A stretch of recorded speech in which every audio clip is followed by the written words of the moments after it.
so that those highly palatable foods are more easily accessible. So we can reach for that comfort food at any street corner, at any time during the day, and have a few extra calories.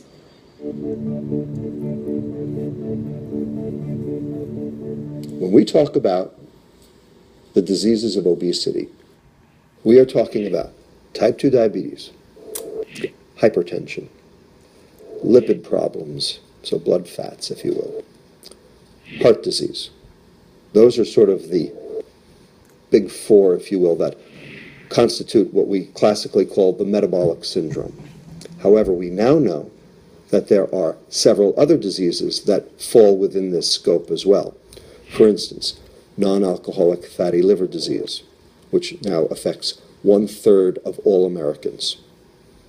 Polycystic ovarian syndrome, which affects 10% of all women. Cancer, and also dementia. Now, here's the key. Everyone thinks that those downstream diseases are because of the obesity, and that could not be further from the truth. The obesity travels with those diseases, but the obesity is a marker for those diseases. 20% of obese people have a completely normal cellular metabolism, and they will live to a normal age. 40% of thin people, normal weight people, have those same chronic metabolic diseases and will die of them. Nobody dies of the obesity per se. They die of the diseases that come from the metabolic dysfunction.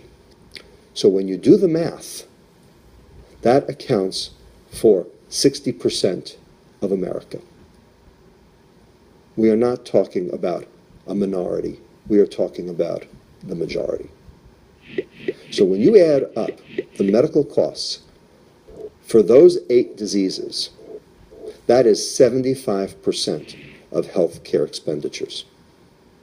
Not just ours, not just America, but all over the world. So much so that in September of 2011, the United Nations Secretary General announced that non-communicable disease, that is, chronic metabolic disease, type 2 diabetes, heart disease, hypertension, cancer, dementia, now posed a bigger threat to the developing world, not the developed world, the developing world, than did acute infectious disease, and that includes HIV. This is enormous. This is mind-boggling. This is absolutely staggering that developing countries have a bigger problem with obesity and diabetes than they do with cholera and other infections.